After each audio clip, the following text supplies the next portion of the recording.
सभी सरपंच साथियों को मेरा नमस्कार। मैं Rashtriya Sarpanch Sangh legal adviser advocate Ravi Palsania.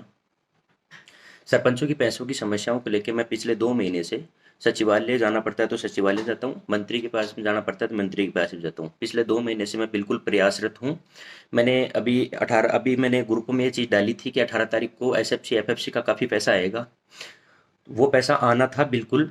इसमें 834 करोड़ रुपए तो एसएफसी के और 872 करोड़ रुपए लगभग एफएफसी के एक किस्त बाकी थी वो, और 600 करोड़ रुपए एक पुरानी किस्त बाकी थी, वो अपना पैसा पेंडिंग था।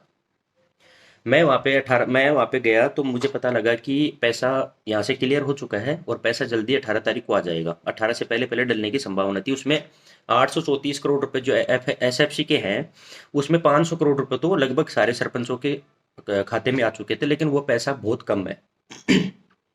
बाद में मैं गया तो मैंने उनको बताया कि ये पैसा बहुत कम डाल रहे हो आप, 500 करोड़ रुपए से होता क्या है।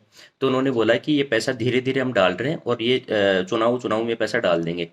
उसके बाद में मैं उनको बोला कि चलो ठीक है, ये पैसा तो डल रहा है, लेकिन जो 28 मार्च को जो पैसा नया इसका एफएफसी का जो एक किस्त थी 872 की, वो आपने सेंशन की है, तो अभी उसको भी तो डलवाओ। उसके बाद में हुआ ऐसा कि पैसा सारा क्लियर हो चुका था लगभग। उसके बाद में ये पैसा ईसीएस होना बाकी था। मैंने खुद वहां जाके मैंने सिस्टम में देखा था, ये पैसा ईसीएस होना बाकी था। बिल बन गए थे, बिल पास हो गए थे, ट्रेजरी हो गई थी, ईसीएस होना बाकी था। ठीक है, मैं आके ग्रुप में आपको इन्फॉर्मेशन करना मेरा कर्तव्य है, तो मैंने इन्फॉर्मेशन आपको ग्रुपों के माध्यम से दे दी थी 18। उसके बीच हुआ ऐसा कि 18 तारीख को इन्होंने ये पैसा चुनाव के चक्कर में 18 को ये पैसा पूरा रोक दिया पैसा। तो मैं वापस गया, अभी लास्ट मंडे को गया, तब मुझे पता लगा कि ये पैसा चुनाव के चक्कर में रोका गया है। ठीक है, मैं उनको बोला कि ठीक है चुनाव छब्बीस। आज मैं वहाँ पे गया तो मुझे पता लगा कि जो 2000 करोड़ रुपए एसएफसी एफएफसी के और 600 करोड़ रुपए जो पुराने बकाया थे, वो सारे बिल गवर्नमेंट ने कैंसिल कर दिए। मैं फिर ये चीज़ मुझे पता लगी तो मैं उन रवि जैन जी के पास गया। रवि जैन जी को मैंने सारी चीज़ बताई कि इसमें गवर्नमेंट ने जब आपको पैसा सेंक्शन कर दिया है, तो उसके बाद में आपने बिल बना दिए, बिल पास कर दिया आपने, तो उसके बाद में आप ईसीएस करते समय आपने पैसा रोक दिया। मैंने उनको बताया कि सरपंच पंचायत हर पंचायत समिति लेवल पे धरना देने को तैयार है, और इसके जिम्मेदार सरकार तो होगी, लेकिन कहीं ना कहीं आप भी होगे। उन्होंने बोला कि हम कैसे होंगे। मेरे को सरकार ने जब पैसा जारी कर दिया, उसके बाद में सारा प्रोसेस आपका रहता है, आपको एक ईसीएस करना था। इस पूरा पेमेंट क्लियर हो चुका, बिल पास हो चुकी, एक ईसीएस करना था, ईसीएस आपने किया नहीं, तो ये तो जिम्मेदार तो आप भी हो। उन्होंने बताया कि हमारे पास में सडनली ऑर्डर आया था कि पैसा रोका जाए, तो हमने 500 करोड़ रुपए तो ये एसएफसी के डाल दिए थे। उसके बाद मैंने पेमेंट रोक दिया। फिर मैंने आज उनको बोला कि सर देखो, पेमेंट पेमेंट आपने रोक दिया ठीक है, लेकिन अब चुनाव भी हो गए हैं, अब पैसा डलाओ। सरपंच परेशान है, धरना देने को तैयार है, ये अच्छी बात नहीं होगी। गवर्नमेंट नई नई बनी है, आप भी इस चीज़ को समझते हो।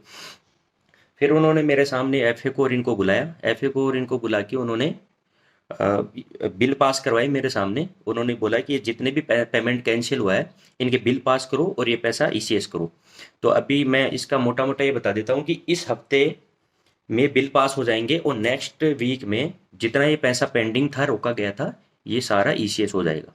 ये तो रही एसएफसी एफएफसी के पैसे की बात। अब मटेरियल के पैसे की बात। ये मटेरियल का पैसा मुझे पता था कि ये 2 महीने पहले लगभग ये सैंक्शन हो चुका है, लगभग 800 करोड़ रुपए। इसको 30 दिन के अंदर ईसीएस करना होता है। तो ये पैसा 1.5 महीना लगभग हो गया था। जब मैं 15 दिन पहले गया था तब 1.5 महीने हो चुके थे। मैं सचिव साहब के पास गया, अरोड़ा जी हैं, उनसे गया, उनसे मिला मैंने उनको बताया, सारा वाक्य बताया कि ऐसे ऐसे पैसा 2 महीने पहले आ चुका है, 1.5 महीने पहले, लगभग 15 दिन पहले की बात कर रहा हूँ। तो आप ये पैसा डाले नहीं हो अभी तक। तो उन्होंने बोला कि हमारा इस पे ध्यान नहीं था चुनाव के चक्कर में। उन्होंने मेरे सामने ही नरेश जी ठकराल हैं जो फाइनेंस में बैठते हैं, उनको फ़ोन किया। नरेश जी ठकराल के पास मैं गया, वहाँ पे मुझे पता लगा कि एक्टिव नहीं हुआ। मैं ठीक है।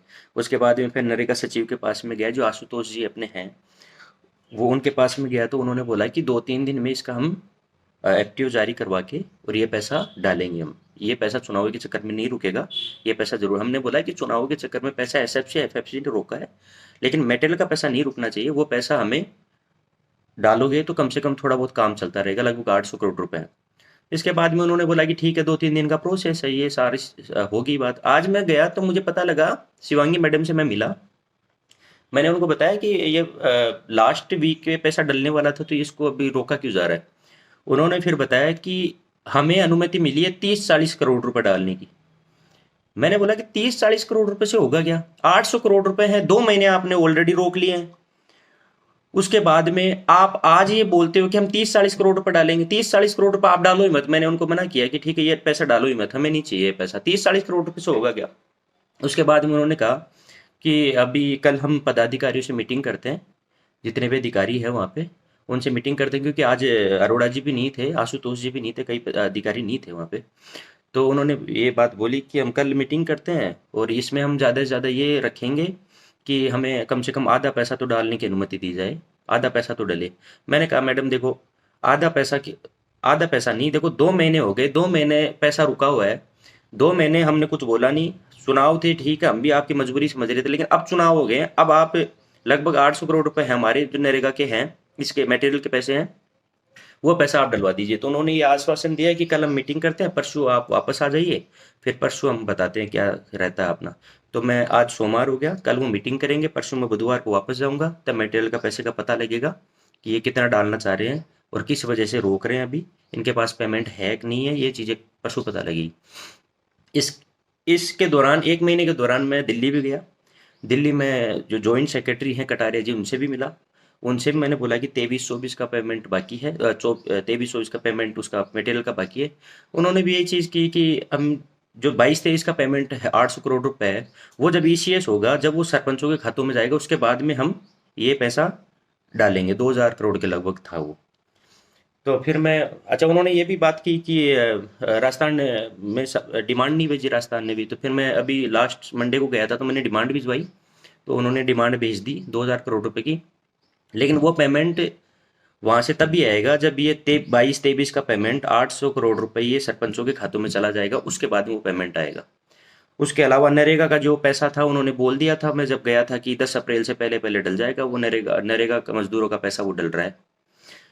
तो सभी सरपंचों से मैं निवेदन करता हूँ कि मैं लगातार प्रयासरत हूँ और जल्दी ही नेक्स्ट मंथ के 15 शुरू के 15 दिनों में लगभग काफ़ी पैसा आ जाएगा।